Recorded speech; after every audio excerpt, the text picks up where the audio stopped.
사화 실크로드의 빛과 어둠. 몽골 덕분에 열린 교역로의 번영과 동시에 생겨난 부패와 착취. 인류 역사상 가장 위대한 교역 네트워크 실크로드. 오늘 우리는 13세기 몽골 제국이 어떻게 이 길을 통합하고 부활시켰는지, 그리고 그 과정에서 발생한 빛과 어둠의 두 얼굴을 들여다보겠습니다. 칭기즈칸과 그의 후계자들은 유라시아 대륙을 단일 제국으로 통합하며 비단길에 전례 없는 평화와 안정, 이른바 팍스 몽골리카를 가져왔습니다. 그러나 이 찬란한 번영의 그림자 속에는 어두운 이야기도 함께 숨어 있었습니다. 13세기 초 칭기즈칸은 분열된 몽골 부족들을 하나로 통합했습니다. 그의 정복 욕망은 곧 중국, 중앙아시아, 중동, 동유럽까지 뻗어나갔고 역사상 가장 거대한 육상 제국이 탄생했습니다. 몽골인들은 뛰어난 행정가들이었습니다.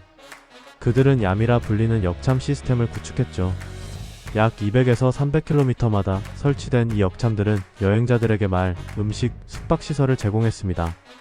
상인이 말하길 이전에는 한번 여행하는데 목숨을 걸어야 했어. 하지만 지금은 몽골의 통치 아래 안전하게 여행할 수 있게 되었어.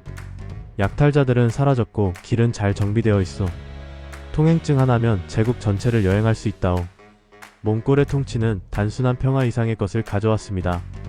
그들은 상업을 장려했고 상인들에게 특별한 지위와 보호를 제공했습니다.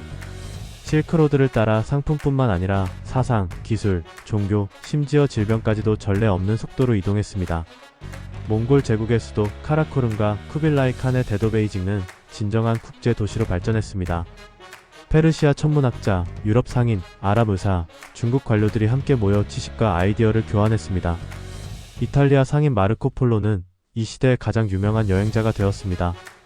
그의 동방견물록은 유럽인들에게 아시아의 부와 문명에 대한 경이로운 이야기를 전했습니다. 마르코 폴로 데칸의 궁전은 상상을 초월합니다. 금으로 덮인 지붕, 은으로 장식된 기둥, 수천 명을 수용할 수 있는 연회장. 유럽의 어떤 왕도 이런 사치를 누리지 못합니다. 그리고 종이 화폐? 신기하게도 그들은 금속 대신 종이의 인장을 찍어 돈으로 사용합니다. 실크로드를 따라 거래된 상품들은 믿을 수 없을 만큼 다양했습니다.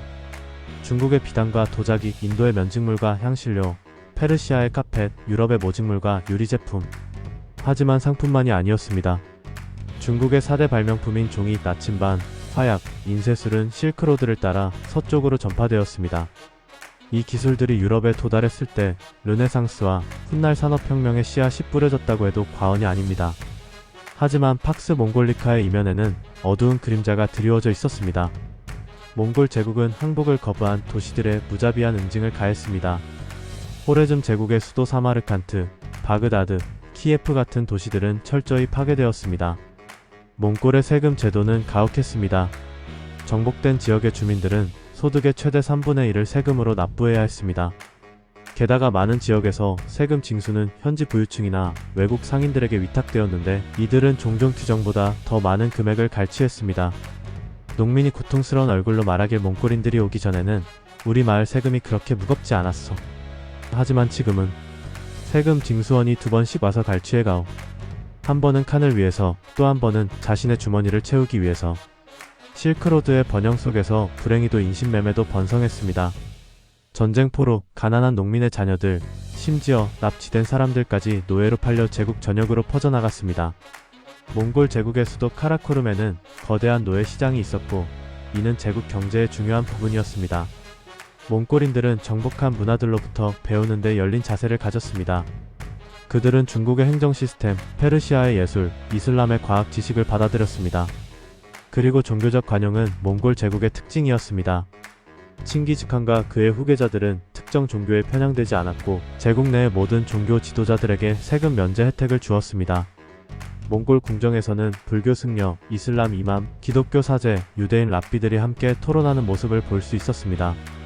쿠빌라이 칸이 말하길 모든 종교는 같은 하늘을 향하는 다른 손가락들과 같다. 우리 몽골인들은 어떤 신앙이 더 우월하다고 주장하지 않는다. 다만 모든 성직자들이 우리 제국의 번영과 영속을 위해 기도하길 바랄 뿐이다. 그러나 문화 교류의 어두운 측면도 있었습니다. 14세기 실크로드를 따라 흑사병이 퍼져나갔고 유럽 인구의 약 3분의 1을 사망에 이르게 했습니다. 역설적이게도 몽골 제국이 만든 안전한 교역로는 질병의 확산을 가속화했습니다. 14세기 중반 몽골 제국은 내부 분열과 지나친 확장으로 약화되기 시작했습니다. 중국에서는 원나라가 명나라에 의해 무너졌고 러시아에서는 모스크바 공국이 타타르의 지배에 도전했습니다. 중앙아시아에서는 티무르 제국이 새로운 강자로 부상했습니다. 몽골 제국의 쇠퇴와 함께 실크로드의 안전도 사라졌습니다. 교역로는 다시 위험해졌고 상인들은 약탈자들의 표적이 되었습니다. 유럽인들은 해상 경로를 찾기 시작했고 이는 결국 대항해 시대의 시작을 알렸습니다. 하지만 실크로드의 정신은 결코 사라지지 않았습니다. 오늘날 1대1로 같은 현대 이니셔티브는 고대 실크로드의 경로를 따라 새로운 경제 회랑을 구축하려 합니다. 결론.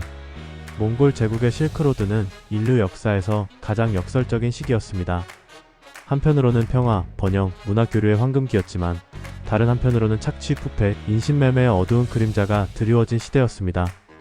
실크로드의 빛과 어둠은 우리에게 중요한 교훈을 줍니다. 세계화는 새로운 개념이 아니며 그것의 혜택과 도전은 수세기 동안 존재해왔습니다. 문명이 만날 때 우리는 서로에게서 배울 수 있는 무한한 가능성과 함께 권력과 부의 불평등이라는 위험에도 직면합니다. 팍스 몽골리카의 시대는 오래전에 끝났지만 그것이 남긴 유산은 오늘날까지 계속됩니다. 우리의 상호 연결된 세계에서 우리는 여전히 실크로드의 빛과 어둠 사이에서 균형을 찾고 있습니다. 시청해주셔서 감사합니다. 구독과 좋아요 부탁드립니다.